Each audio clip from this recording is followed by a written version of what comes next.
Five is of constructivism, 5 is of constructives. ठीक है, ये पढ़ते हैं हम। पहला कौन, अब इस तरह से हम बनाते हैं। ठीक है, ये बनाते हैं हम, आपको पांचों में बनाएंगे हम। जैसे कि एंगेज, ठीक है, एक्सप्लेन,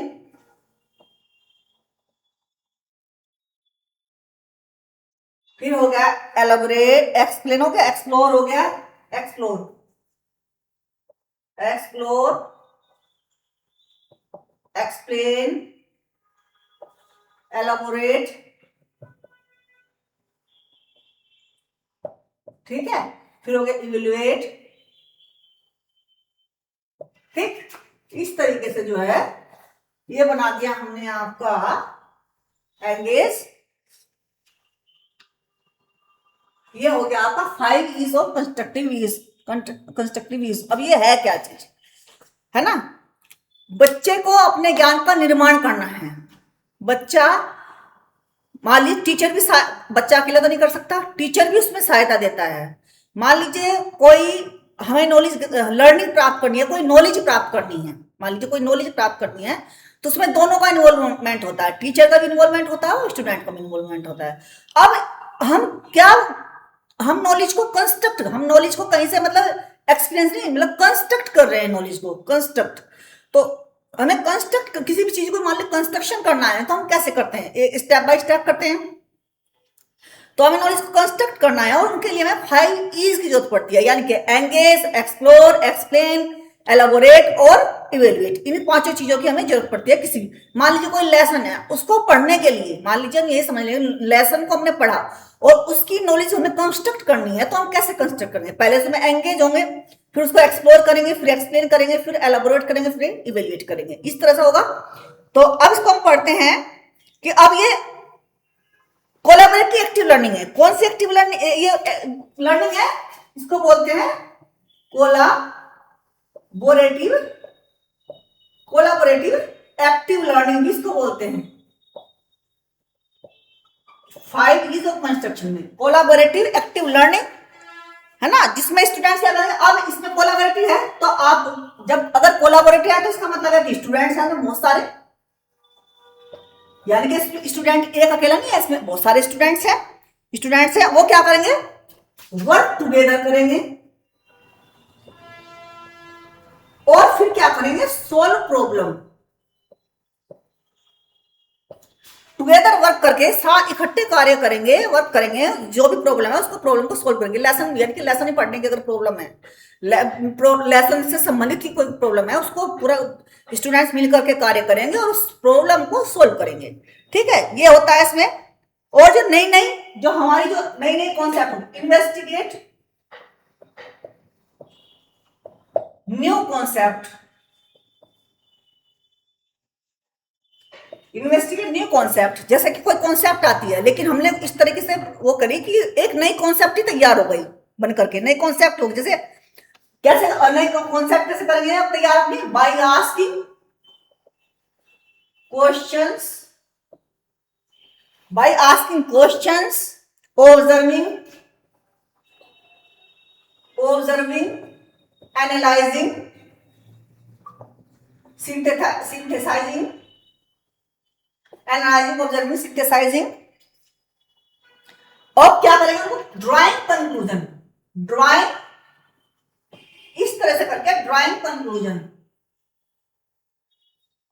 ऐसे बच्चे जो है न्यू कॉन्सेप्ट को इस तरीके से इन्वेस्टिगेट करेंगे। कैसे, नई, मान लीजिए नई कॉन्सेप्ट में इन्वेस्टिगेट करने, तो कैसे करेंगे हम, पहले क्वेश्चंस को पूछेंगे, फिर उनको ऑब्जर्व करेंगे, फिर उनको एनालिसिस करेंगे, उनको विश्लेषण करेंगे, फिर ड्राइंग उनसे कंक्लूजन का जो उनका जो उनका लास्ट में जो उनका निष्कर्ष निकालेंगे कि क्या है। ठीक है, इस तरीके से, इस प्रकार से प्रत्येक जो स्टेप होता है इसका, प्रत्येक step, every step in 5 ease of construction बहुत केयरफुल्ली एक स्टूडेंट्स को पूरा करना होता है, केयरफुल्ली, है ना, पूरा करना होता है। जैसे कि फर्स्ट फेज में एंगेज में हम क्या करेंगे, जैसे कि टीचर जो है क्या करेगा, teacher try to get prior knowledge, है ना, prior knowledge and identify knowledge gaps. Engage में क्या करेगा, पहले तो देखेगा बच्चे के पास प्रायर नॉलेज कौन सी है, और फिर कि उसके जो जो आज बच्ची की स्थिति है उसकी जो नॉलेज वो प्राप्त करना चाह रहा है उसमें, और जो उसको जानता है उसमें नॉलेज गैप कितना है ना। प्रायर नॉलेज से हम क्या जानते हैं कि जो नॉलेज आज प्राप्त करना चाह रहा है, जो उसके पास पहले से है उसमें गैप कितना है, क्या वो इक्वल है, वो जानने के लिए तैयार है, उस चीज की नॉलेज लेने की तैयार है जिसकी हम देना चाहते हैं। तो ये गैप देखना टीचर का काम है। और जो है इस तरह से जब प्रीवियस नॉलेज जान करके हम इंटरेस्ट पैदा करते हैं बच्चे के अंदर। फिर है एक्सप्लोर। दूसरे फेज में क्या करेंगे हम, एक्सप्लोर में क्या करेंगे, लिखा हुआ है एक्सप्लोर। एक्सप्लोर में क्या करते हैं, नए नए कॉन्सेप्ट, स्टूडेंट्स क्या करते हैं, नए कॉन्सेप्ट को इन्वेस्टिगेट करते हैं by asking, observing, analysing, questions पूछ करके, सिचुएशन जो भी मतलब को क्वेश्चन दिया हुआ उसको एनालाइसिस करके, है ना, ऑब्जर्व करके, और जो है उसके बाद में कंक्लूजन निकालते हैं बच्चे। जैसे साइंटिफिक या जो साइंटिफिक तरीके से साइंटिफिक कोई क्वेश्चन है उसका, है ना, through scientific and inductive method, scientific और इंडक्टिव मेथड का यूज करके, किस चीज को यूज करेंगे ये कंक्लूजन निकालने में, साइंटिफिक मेथड का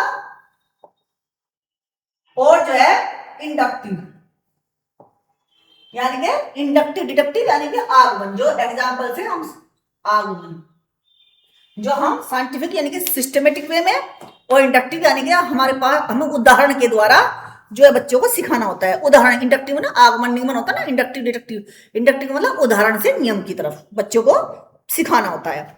एक्सप्लेन में क्या आता है, if they need any clarification for, अगर उनको कोई क्लैरिफिकेशन, एक्सप्लेन का मतलब यदि बच्चों को कोई क्लैरिफिकेशन चाहिए, बात कहीं फंस गए बच्चे, पढ़ रहे हैं बच्चे, नॉलेज कंस्ट्रक्ट करना चाह रहे हैं लेकिन वे आगे नहीं बढ़ पा रहे हैं, तो हमें क्या करना है, the teacher let phrase that help student synthesize, है ना, new information and ask question if they need, एंड अगर उनसे क्वेश्चन भी पूछेगा, एक तो सिंथेसाइज करना सिखाएंगे इसमें हम उनको एक्सप्लेन में, है ना, सिंथेसाइज करना सिखाएंगे। दूसरा हम कि एक्सप्लेन करेंगे कि आप कहाँ परेशान हो, आप कहाँ बीच में क्या मतलब आपको कहाँ डिफिकल्टी महसूस हो रही है, उसको क्लैरिफिकेशन करेगा टीचर, है ना। Teacher should encourage the student to share what they learn during the explore, है ना। तो वे एक्सप्लोर के दौरान तुमने क्या सीखा ये पूछेगा, और कहाँ तुम अटक रहे हो वहां वो एक्सप्लेन करेगा। इस तरीके से उनको जो है नॉलेज कंस्ट्रक्ट करनी स्टूडेंट्स को आ जाएगी, है ना, इस तरह से आ जाएगी। फिर एलाबोरेट, फिर है वो क्या, टीचर क्या करेगा, स्टूडेंट्स को अपॉर्चुनिटी देगा एलाबोरेट में, एलाबोरेट और उसको एक्सप्लेन के बाद में एलाबोरेट और व्याख्या करना, तो टू अप्लाई देयर, जो उनकी जो नॉलेज है ना, जो अपॉर्चुनिटी देगा to apply what they have, जो उन्होंने सीखा है उसको अप्लाई करने के लिए अवसर देगा, यानी कि जो सीखा है तो उससे कुछ बनाओ, जो तुमने कंस्ट्रक्ट करना सीखा है उससे कुछ बनाओ। मान लीजिए कुछ औजार पुर्जे, कोई गाड़ी को कंस्ट्रक्ट करना सीखा है बच्चे ने, मतलब बनाना सीख रहे हैं बच्चे, या कोई ड्राइंग ही कोई सीख रहे हैं तो उसको कंस्ट्रक्ट करो, है ना। इस तरह की अपॉर्चुनिटी को सामान दिया जाएगा कि वो अपनी नॉलेज को कंस्ट्रक्ट करके दिखा सकें। टू गिव प्रेजेंटेशन, और उनका एक मौका देंगे जो जिससे कि बच्चे प्रेजेंट कर सकें अपने जो उन्होंने सीखा है उसको, स्किल को। Conduct additional admission to enforce, और नई स्किल्स को, है ना, नई स्किल्स को सिखाने के लिए भी वो उनको जो है क्या करेंगे, इन्फोर्स करेंगे स्टूडेंट्स को, टीचर नई स्किल्स को सिखाने के लिए भी इन्फोर्स करेंगे। फिर है इवेल्युएट। इवेल्युएट कैसे, मान लीजिए ड्यूरिंग द फिर teacher observe the students whether, वे देखते जब वो मान लीजिए उन्होंने सिचुएशन दे दी, अब उन्होंने अपॉर्चुनिटी दे दी, अब टीचर नजर लगातार नजर रख रहा है कि बच्चे जितना स्टेप से गुजर कर आए हैं बच्चे, क्या वो जो है इवेल्यूट ये करता है कि क्या वो उस सिचुएशन में नए कॉन्सेप्ट को सीख रहे हैं, या फिर जो उनको जो कॉन्सेप्ट की जो कोर ऑफ कॉन्सेप्ट क्या वो ग्रास्प कर रहे हैं, नहीं कर रहे हैं, पूरा सीख रहे हैं कि नहीं सीख रहे हैं, कोई चीज कंस्ट्रक्ट करने के लिए दी वो नहीं सीख रहे हैं। तो assessment techniques in the evaluate phase include self assessment, peer assessment, writing assessment and exams. और कैसे इवेल्युएट करेगा teacher, self, peer assessment, writing assessment and exams, इनके द्वारा जो है वो उन्होंने क्या सीखा उसको इवेल्युएट करेंगे टीचर। तो ये हो गई आपकी जो है पूरी की पूरी 5 E's ऑफ कंस्ट्रक्टिविज्म, ठीक है, ये हो गए आपके कंस्ट्रक्टिव इज